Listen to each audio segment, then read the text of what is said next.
Helen! Helen, come back! Helen! Helen! Helen, sit! Sit! Sit down, Helen! Helen, this is wood, and it has a name! It's oak! It has a name! Say it! Say the name! Say the name! Yes! Yes! It has a name! Say it again! Say it again! Oak! Oak! Oh! Oak!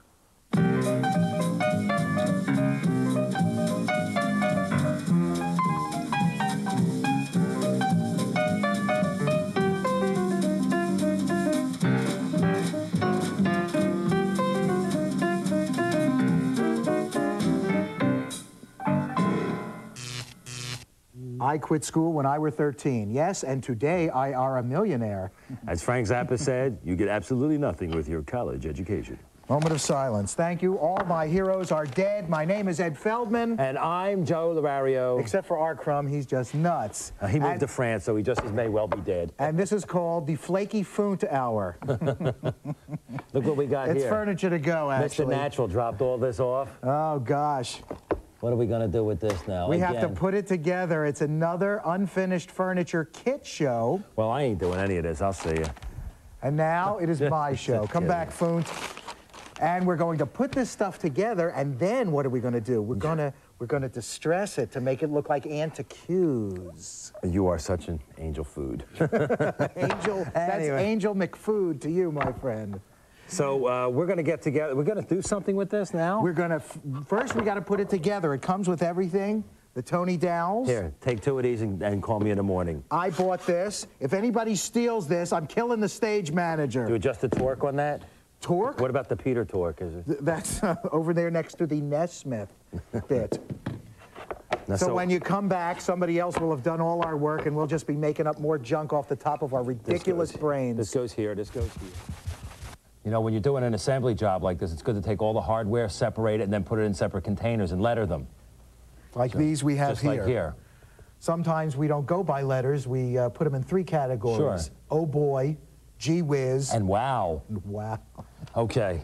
So Joe's going to be using screws, and I'm going to be using pounding. He's dealing with the legs. Yeah. Let's see you put those together first. All right. All I do is take my little squeegee bottle of glue, shove it in each dowel hole. Don't worry, you don't fill up these dowel holes, for crying out loud, because that's too much. You want to put in less than half. Because when you shove the pin in there, it's going to ooze all around. Right. See that? Perfect. See? And those dowels are... Too much glue in there. No, see, that's too fine. much came out. Too much came out. They're fluted. So you're going to get a real nice, tight bind They're with them. Doug fluted dowels. There we go. They're very short. That's There you a college football illusion. There's in there. Let me get this there.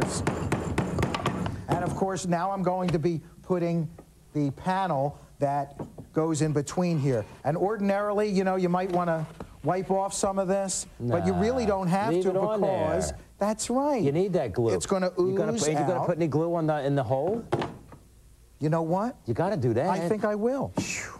Over here, put look. Put the glue in the hole rather than on the dowel, because it's easier. This is the look serving tray, the Grey Pouponza. Here is the side. This is the actual carcass, and again, I put a little bit of glue in here, right? And if you can, mind if I pound?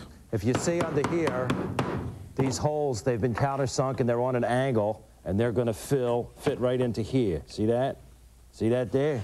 Oh, by the way, when you pound these together, don't you dare use a metal framing hammer. Look, I'm going to use one of the bottom drawers just to shim it up a little bit. See? There we go. We got it shimmed up. You want this flush with the top. Take the cordless. I like to use my ham-like fist.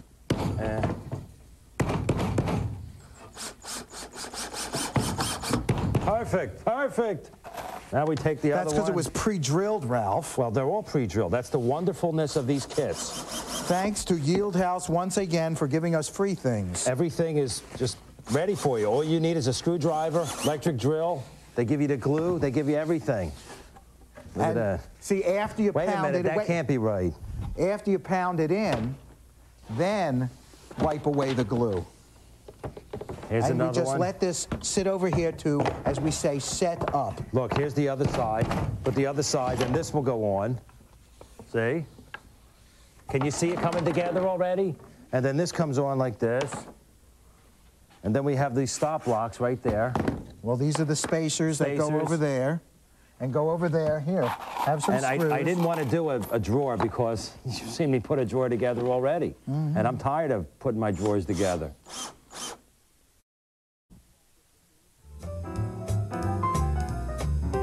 Here's the next project we're doing. It's a settle. It's a little bench you might want to put outside. By the way, we might not have mentioned that other thing, more complicated, that we were putting together. It looks like something. That's a hunt board. That's an E. Howard hunt board. It's a sea hunt board. No, it's an E. Howard. You wind it up and it breaks into an office building.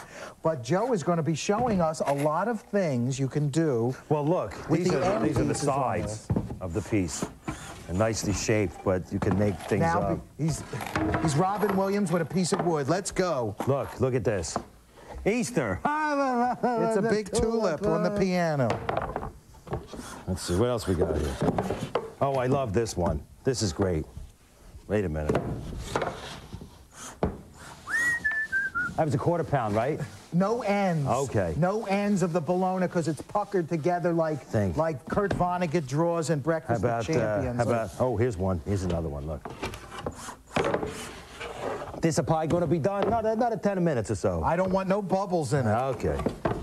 Let's see, what else? Let's see. I'm making... He has notes here, folks. I have notes. Look at this.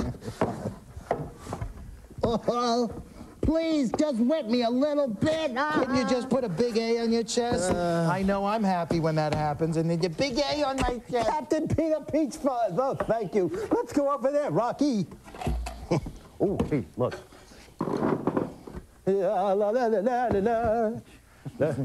No ethnic jokes from me, buddy, because I'm being sued. Now what do? I'm putting together the box. Hey, right? wait, look. What? Oh, my Stradivarius, my beautiful Stradivarius. Are you quite through? I'm exhausted. I'm terribly exhausted. Oh, here's how it goes. I don't even... And the See, nose is all clogged up. I'm making the box here. So when next you see us, we will have had our sex I got change. another one. Look. You do? Here, you need this, though. What? You need one of these. You got to stand on the end there. Okay. Here, look. Ping pong. See? Home run! Need to have my shoes half sold after this walk. You know, Pop. Well, when you got such a large, heavy stick, it takes longer. You know, you're going to have to whittle that down to get in the store. I got a tree here. Well, we've been walking a long time, and guess where we are? We're in New Hampshire. North Conway. And here in New England, you're going to find an amazing array of country antique stores. And we're here at one of the best we've ever seen, Richard M. Plush Fine Antiques. See, we're going to be doing distressing. And before we do some distressing on the furniture that we got from the great folks at Yield House, we wanted to look at some real classic pine antiques to see how they're distressed naturally by age. Right, and of course, as everybody knows, New England is a hotbed of fine early American antiques. And in country stores like this, you can find a really amazing array, and we're going to go in, take a look. Is this an example of your shtick? Well, this is my shtick. Is that funny or something, or what? I don't know. Let's go inside. Let's go in. This is Now, so inside this fine antique store, it's even got a pine floor. You know that. you've got jingle bells, and you've got almost all early American furniture. pestle, and a mort. The more the merrier. And, of course, a lot of pine. And we got a couple. Indigenous to the area. And since we're working on pine, we wanted to come and see what real old antique pine looks like. Go to algebra. That's a horrible sound to me. Now, this is a fine old pine table, probably. Yes, it is. From the New England area. Crude Construction's got two boards right here. They've been put together, and it's been split. And then two end pieces over here. That's to hold the boards stabilized, but over the period of time, they've split. You can tell somebody's tried to fill it, and it's got stuff all caked Didn't work. in there. Didn't the work. sides cracked here. It's a nice, simple table. And if you use your power of intuition and your powers of observation, you can see that it's probably original finish, original paint. Yeah. Because it's aged along with the rest Look, of the wood. there's a white ring, too. Oh, I don't even know how to do that. Now, this is really nice. This is an old sea chest. and it's got... Most likely early 1800s. The hinges are broken off, but it's got an old finish on. You can see this finish is a red paint. Also pine. Much the same as the bottom. It's pine wood, and off the top, the inside is not finished, and the top is completely barren of finish. And because it's worn off, you can see a little bit of the top has been canting a little bit because there's no finish. Moisture's been getting into it, causing it to warp. Barren was a canter. But if you did strip this all down and sanded it and painted it, and oh, it looks so brand new. But who would do that, you knuckleheads? But it's late 1700s, early 1800s. Never do anything like that. It's got a price tag of $450 on it. It's very nice. 1790. See, there you go. It's rather prosaic, real easily made, not a lot of carvings, and certainly not that domed sea chest that you would see later in the Victorian era. Much more simpler form of construction. Let's go look at this table over here. Hey, here's a nice table. Yeah, this is another pine table, but unlike the one we started here with. But it's almost the same design. Yeah, this is much more elegant rather than that crude country piece that we talked about. The boards are rougher on that. Yes, this was nice, more nicely surfaced, and it's got a different kind of a finish. It's not painted. It's got a clear finish, probably got an old shellac or an old varnish finish on here, whereas the other one had a paint on it. And you can also see from the elegant turned legs that it probably came out of a more elegant house. And there you go. Double air for you. You know, there's a lot of talk about what to do to find old antiques, and this is a true antique from 1770. Everyone agrees that you shouldn't strip and refinish, but now the Sachs, the Israel Sachs, very high-end antique people, and others of his ilk are saying you shouldn't even clean it. He was an ilk? He was an elk. Well, my cousin was a Shriner, but the Sachs and other experts say leave the patina alone. Don't even polish wax, and don't use naphtha to take that old crust Not off. at all. You got to leave the old dirt as it is. And just lightly dust it. And you know, I'm so excited now. I want to go back and I want to start doing some distressing. And I want to go home and not clean my furniture. Let's go to the alcohol. How about that antique store? We haven't been there yet. Yes, we were. Oh, right. I forgot. That part's going to be taped later, but when you see this, it'll be like we already did it. That's And we're just a little thing like they say. Remember, you're coming out of the antique store. And you have to wear the same clothes. Of course. You know what? Television is stupid, but you already know that. You're watching it. And you're anyway, stupid too. we got some ideas. And we're stupid too. One of the ways that you can distress something or antique it is to scorch it. And you want to scorch it with heat. And you can't use a match. You can't use a lighter. Sure you can. You got to go for the acetylene. No. Acetylene torch? No, this is a valid way. Well, it's a valid way. Well, you're going to get carbon on there then from the match, and it'll get black. But you need more heat. So you turn this on. Look at this. Turn this on. This see? looks nice already. And you turn this on, and then we'll spark it. Whoa! Can I have the Sparky? Now you got to use a lot of caution with this, okay? As a matter of fact, you probably shouldn't do it at all. But it will burn the wood. Yes, it will burn the wood. And you got to go in a nice even motion. Have one of these. And what'll happen is it'll start charring. Wear some of these.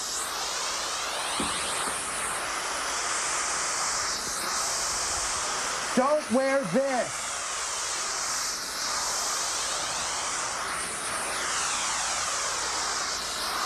Always scorch with the grain.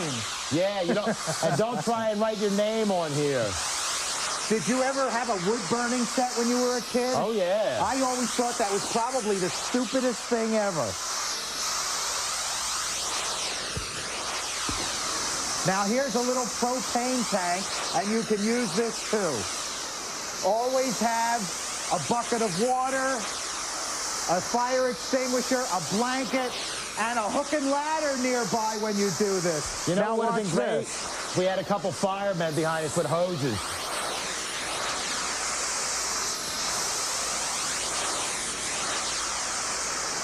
It's pretty neat, huh? And just keep going, and then afterwards, we'll wire brush it with a wire brush, get off all the charred remnants, and be nice.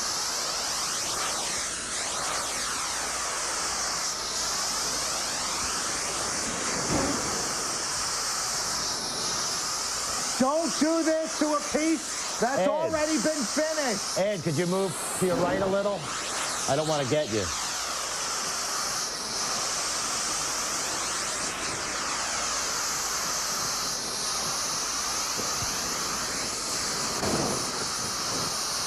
This is one of these things that we can do, but you shouldn't try. Because we have a TV show.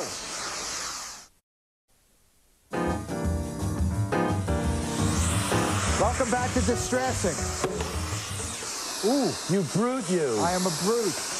I'm darkening this even more. You can see this is how light it was. And we're going, holding it real close, get it nice and dark like the top. You can see the top up there. Get it nice and even.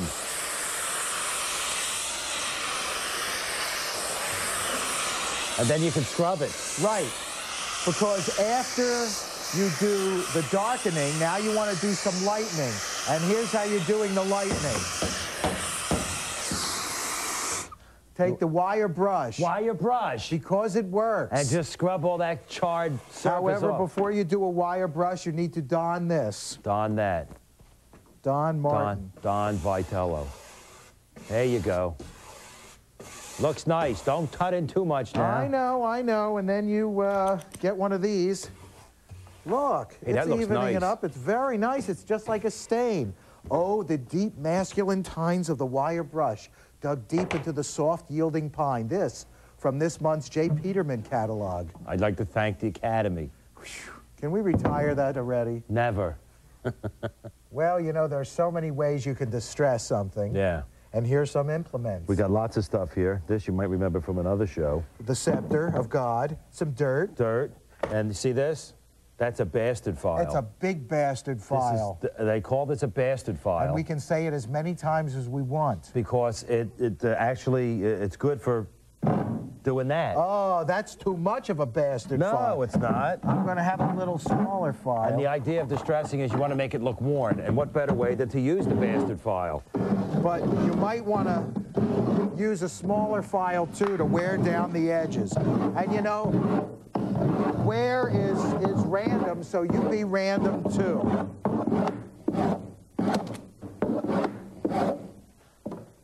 Wait, the sausage is for finishing after. That's for the breakfast in the morning.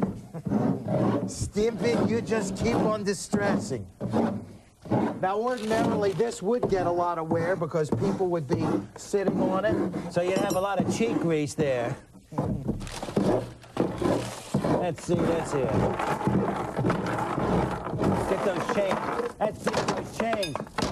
It's a sausage. It's very good. Now, not too hard. I'm warning you. Look, see these little marks that I'm getting with the chain? They're good. Wait, let's turn it on its back now. Right. Because if we threw those rocks too It'll go hard right at this, through. go right through. Oh, wait a minute. Well, turn it around. Let's turn it around. This way. So then take this in. Now do that. Now you got the idea.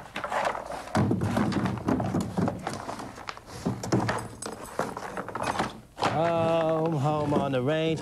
Wait a minute. Look, do the grind Wait in a with the minute, what's this? sausage there. Oh, I don't believe it. I got a sausage on the stuck bottom of my shoe there. That was horrible. I like to call this the Jacob Marley. One time I did this to Mo. That's why the face looks like that. You do not know the length and breadth of chains you gird on yourself, my friend. That's There's true. a ponderous chain. You're telling me, and her name is Myrtle.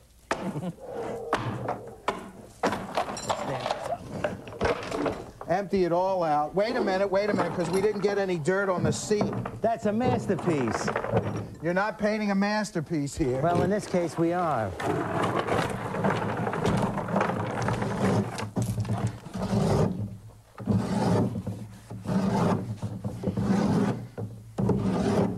Joan Collins has this done once every 3 weeks. The dermabrasion. You know who should have this done? Who? Well, Malachi Throne could have had this done. Malachite throne. All right, when next you see us, we will have burned this and started anew with a piece that we got out of the J. Actually, we're gonna Peterman clean. catalog. We're gonna put some lye on this. Yeah, we'll figure something out. This is Papyrus Letters Day. It's all papyrus.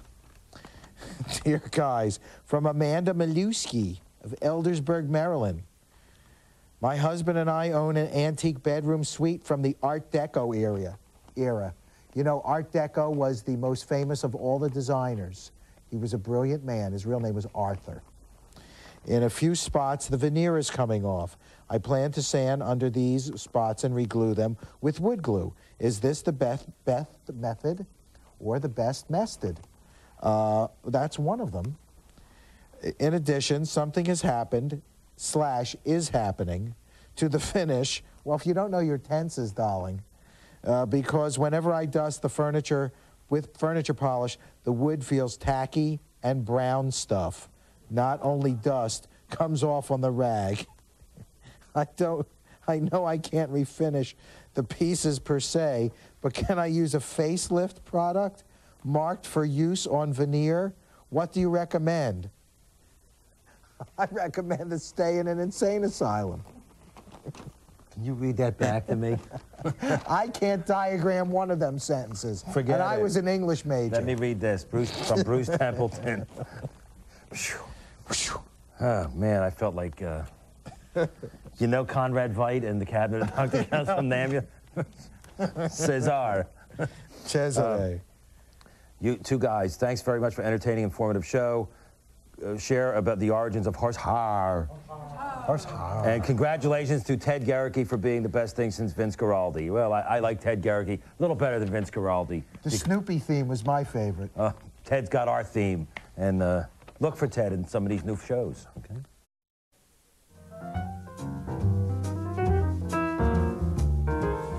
Let's get this a little more evenly distributed. Right, we're just taking some water, moving all the dirt around so it'll give us a nice base coat of color, because the next time you see us in some other incarnation, we're going to be finishing clothes, this stuff. We'll finish this and the sideboard over I'm Joe there. Lorario. I'm Ed Feldman. And distress. Be nice and Don't distress. always be nice to your furniture. Distressing. Don't come over to my side. Oh, yes, that's you. Says me. Oh, yeah, you were Yeah, one army. yeah, Oh, yeah. yeah. Oh, yeah. Oh, yeah.